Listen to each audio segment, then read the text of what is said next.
Welcome to the 275th episode of the Reading and Writing Podcast. I'm your host, Jeff Rutherford. Stay tuned for my interview with crime novelist Damyanti Biswas. Stay tuned for the interview. Expand your reading. Add some books written by an author of color to your to-be-read stack. Chester B. Himes, author of the best-selling novel If He Hollers, Let Him Go, was the 20th century's most prolific black writer. He is best known for his hard-boiled detective stories, including Cotton Comes to Harlem, featuring black New York City police detectives Gravedigger Jones and Coffin Ed Johnson. A film was made of Cotton Comes to Harlem.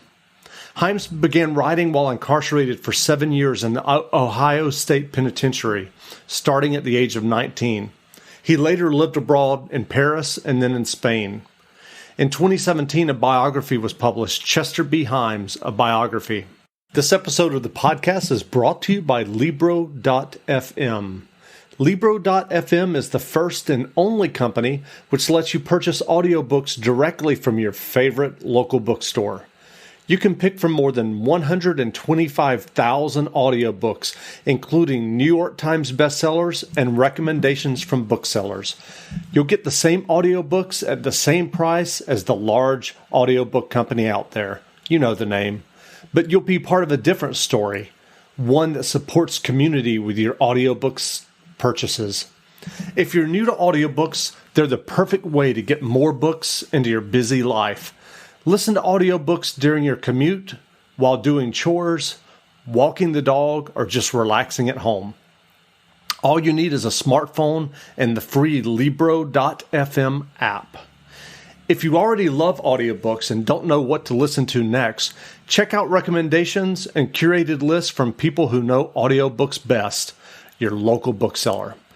Reading and Writing Podcast special offer, get 2 audiobooks for the price of 1 with your first month of membership with code RWPodcast.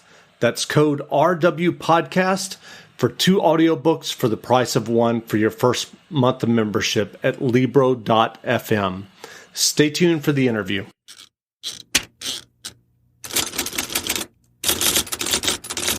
Welcome back to the Reading and Writing Podcast. My guest today is Damyanti Biswas, author of the new crime novel You Beneath Your Skin. Damyanti, welcome to the podcast. Thanks so much, Jeff, for having me. Great. Well, if someone listening hasn't heard about your novel, You Beneath Your Skin, yet, can you describe your new novel? You Beneath Your Skin is a crime novel. It is about the investigation of an acid attack on a woman from Delhi's upper class, set against the backdrop of crimes against underprivileged women. They are assaulted, disfigured with acid, murdered. The framework is a thriller framework, but it asks questions like what kind of men attack women, what happens when a woman tries to break the glass ceiling, and also about motherhood. How do you know what's going on in your child's life? If you're the parent of a special child, what challenges do you face and what sort of support you can expect? So it's a who done it, but it's also a why done it. Sure. Well, can you read a few pages from You Beneath Your Skin? I'm going to read a chapter that is set in a morgue. Anjali Morgan, she is a psychologist, and she has been asked by her friend Jatin Bhatt to go and look at a corpse, which is a murder case where he needs help, but he cannot go through the regular official channels due to a variety of reasons. So I'm going to read from Anjali's section. Drawing her scarf closer about her neck, Anjali stepped out of Kusum's jeep at the Safdarjung mortuary. The sooty air made her cough, the chill about her face like the touch of a spiteful ghost, light yet unmistakable in its malign intent. It was far colder where she was headed. A Hashingar, still blooming in early November, had left a carpet of stale flowers on the ground beside the entrance. Nikhil loved to crush the orange stems of the tiny white flowers. He was the one who had taught her its name. Daylight had dwindled, and at this rundown building behind the main hospital, Anjali heard no sound other than the distant chitter of roosting birds in the trees bordering the parking lot. Are you all right, Anjali ji? Anjali liked this policewoman Jatin sent with her. Dusky, muscular, the relaxed face of someone who slept well at night with an unburdened conscience. Kusum's presence reassured Anjali, though the woman's head barely leveled with Anjali's shoulders. Sure, let's go in. Anjali zipped up her fleece jacket. I'm going to find the doctor, Kusum smiled. You wait for me? The temperature had dropped to 6 degrees that afternoon. Nikhil had smashed a flower vase and a few plates at lunch. Maya and the housekeeper, Ira, struggled with the season's first flu, and Anjali felt as if she'd drunk too much coffee and wine all at once. Each hotel room rendezvous with Jatin ended with a crash. Her body ached and her mind grew numb with the effort of trying to tamp down her guilt. She dabbed Vicks under her nose. It stung, but helped fade out the stench of detergents and bleach that layered the mortuary corridor, and the butcher shop odor lurking beneath the chemicals. That smell took her back to her childhood grocery trips with her dad on Sundays, where they chose steak for mom, chicken or lamb for her and dad. She might have been American, but her Hindu father had insisted she not eat beef. Right now, she must drag her Hindu American butt through the long corridor lined with racks and drawers and study a corpse without flinching or throwing up. Must study it and find her way to the killer, not think about how it had once been a living, breathing person or how it would soon be turned into ash and charred bones. The cold afternoon steeped into the narrow corridor, and Anjali drew her scarf tighter. Her gut told her to upchuck her lunch and run, but she needed to go through with this for Jatin. She wanted to hold his large, reassuring hand while she walked down the corridor. Kusum stood in front of her instead, with the doctor in charge, a balding, soft spoken old man with a straggly beard. He wore a lab coat over his sweater, no other barrier against what could be a whole host of infections. He offered them coats, masks, and gloves, and while Anjali accepted, Kusum waved hers away. Along with all the protective gear, Anjali donned her listening shrink face and followed the other two into the morgue. We've had it for 49 hours, was all the warning the doctor gave them before asking an orderly to drag out one of the drawers in a wall cabinet. Under the white glare of halogen bulbs, the plastic sheet covered body on the slab smelled like meat past its use by date. Anjali clenched her jaw, but no amount of preparation could have contained her gasp. She stared at the face, if you could still call it that, stowed away, leaving behind a slick mess with stubs of bone poking out. The body had bloated to almost twice its normal size, like an alien from a B grade sci fi movie. Anjali shoved her hands into the pockets of the lab coat and dug her nails into her thigh. The wicks protected her somewhat, but she saw Kusum raise her knuckles to her nose. What happened to her face? The question shot out of Anjali before she could stop herself. Jatin hadn't warned her about this. Great. Well, do you remember the original idea that led you to write You Beneath Your Skin? I don't really work from ideas. I work more from voices or smells, or usually it's something of a sensory input. So in this case, it was Anjali's voice, and I wrote her somewhere back in 2011. Her voice was there in a writing exercise, and then I started asking questions. Who was this woman? Why was she, who she was? She was a perfectionist, but she had a son who had autism. And so, how was she coping with this? Oh, she had a lover who's jumping, but, and that's how the story kind of came to be. So, it was never an idea. I didn't know what I was writing about at all. And so, what was your journey to writing fiction? Is You Beneath Your Skin the first novel you've written? Yes, it is my first one. And books have always been my favorite escape, but I never thought I'd write one. More than 15 years ago, when I got married and I traveled to Malaysia, it wasn't easy for me to get a work permit. So then my husband said, why don't you take up writing? He'd read Thomas Friedman's book, The World is Flat, and he said, well, if you could get a laptop, start writing, and who knows, somebody could pay for what you're writing. And I did manage to get money. I wrote a few articles, and then my editor said, your writing has too much of style, so go and exorcise all that poetic stuff. And here we are. So that's been more or less, it's been a very organic journey. I'm not a trained writer. Gotcha.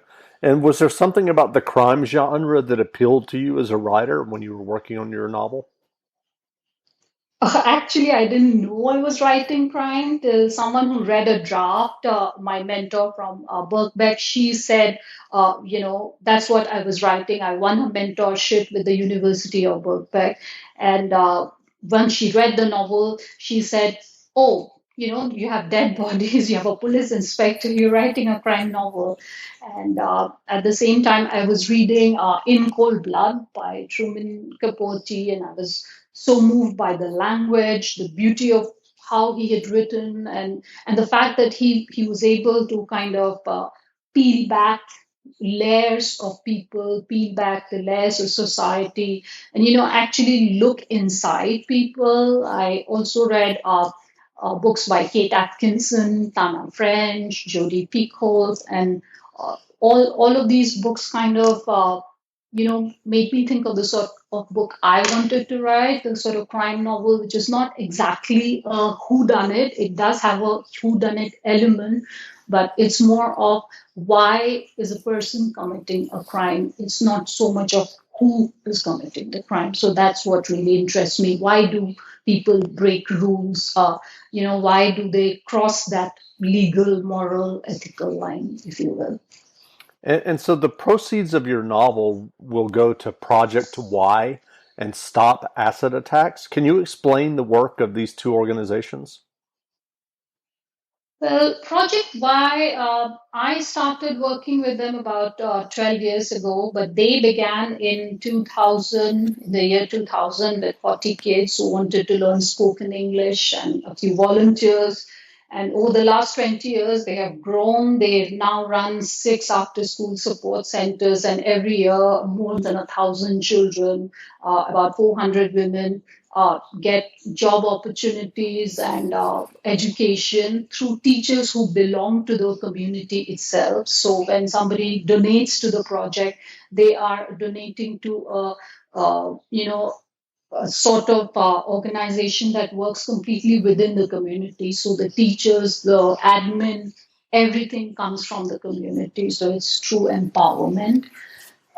Stop Acid Attacks is a campaign against acid violence. So they've been campaigning for the cause of acid attack survivors by continuously creating dialogue with the political and legal system in India to bring about social change, because the survivor of an acid attack requires immediate medical, financial, and psychological support, but the judicial procedures in India do not assure any such intervention or help to the survivor until a court has to announce it. They have to say yes, this person now deserves support. By the time it's too late. So it is this loophole in the procedure of justice that stop acid attacks. That's where they step in. They generate immediate medical and financial support for the victims, and they provide them and their families with the psychological and legal support. And what was your writing process like for You Beneath Your Skin? Did you outline and plan your novel extensively, or do you write more organically? Well, I wrote through 15 drafts, so yes, you could say it's very, very organic.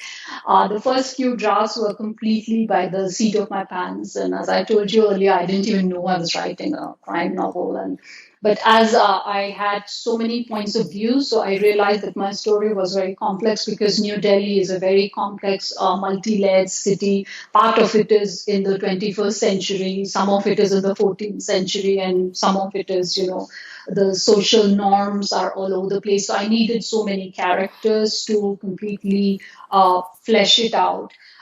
So then I realized I did need an outline. So since I didn't know how to do an outline, I took out a bunch of index cards. So I had about 60 or 70 index cards, and I kind of wrote the scene summaries on each. And then I had to check whether one thing led to another. So if this happened, so this happened, if this happened, so this happened, because earlier it was like, this happened, then this happened, which wasn't really working really.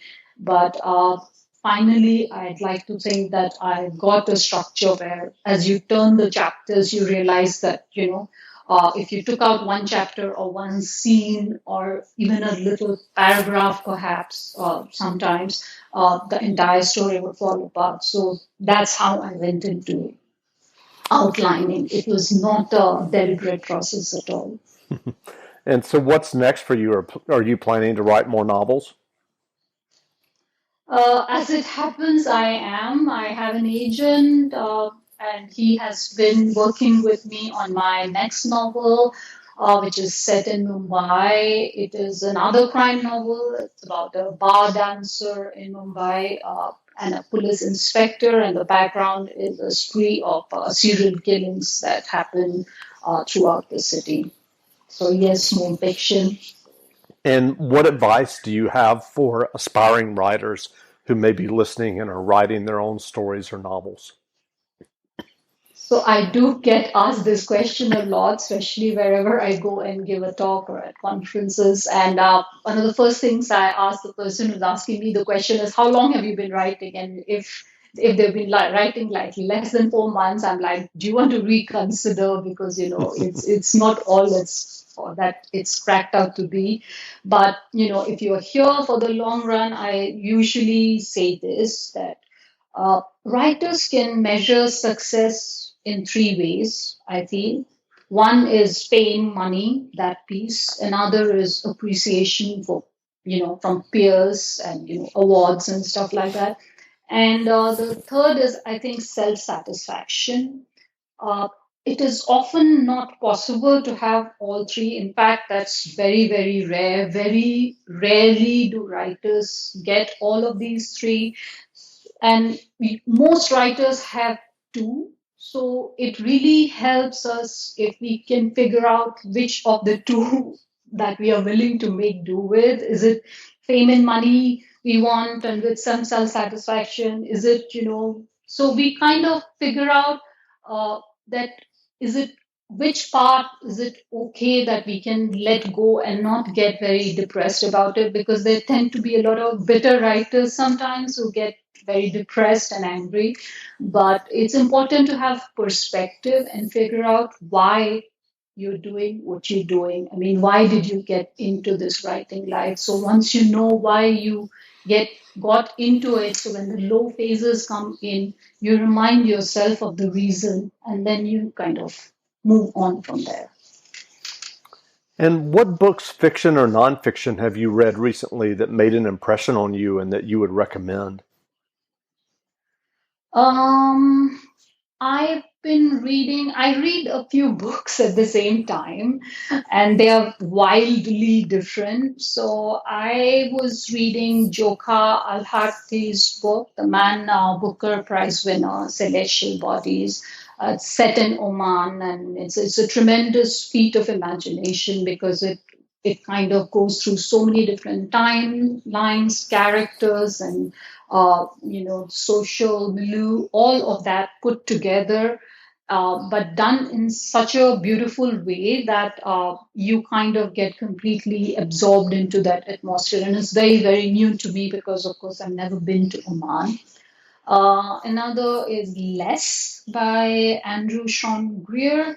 Uh, it's a book I picked up because I thought it would be light reading. Turned out to be anything but beautifully written book, and about gay man's journey in the literary world, and a lot of it sounded very familiar. The kind of places he goes to, the sort of situations he faces as a writer, and I think the third one is Circe by Madeline Miller, and that's a retelling of the myth. And I kind of fell in love with the atmosphere, and it kind of carried me away. And I really was completely absorbed and taken in by it. So these days I'm not able to read a lot of thrillers because they make me very anxious, and I feel anxious already given the current situation around all of us. But so I've been looking for escapes. So these three have done a very good job recently, and I'd recommend them for sure. Great. Well, where can people find you online if they're interested in learning more about you and your novel? Well, that's my website, damyantiwrites.com. And I just come up on Google. If you just Google Damyanti and Writes, there's just a whole lot that comes up. Or, anybody could Google You Beneath Your Skin and find me that way. Great. Well, again, we've been speaking with Damyanti Biswas, author of the new crime novel, You Beneath Your Skin. So go grab a copy of the new novel now and read it. And Damyanti, thanks for doing this interview. Thank you so much, Jeff.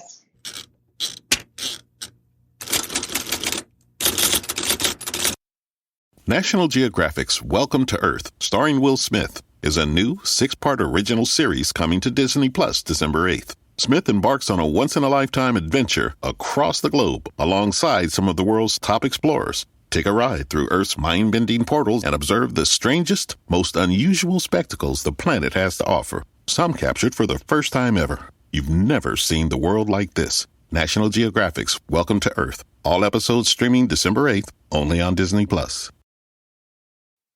'Tis the season for those irresistible ginger thins, cozy blankets for cuddling by the fire, and making home warm and welcoming. For one-stop holiday shopping, visit your local IKEA or IKEA-USA.com/holiday.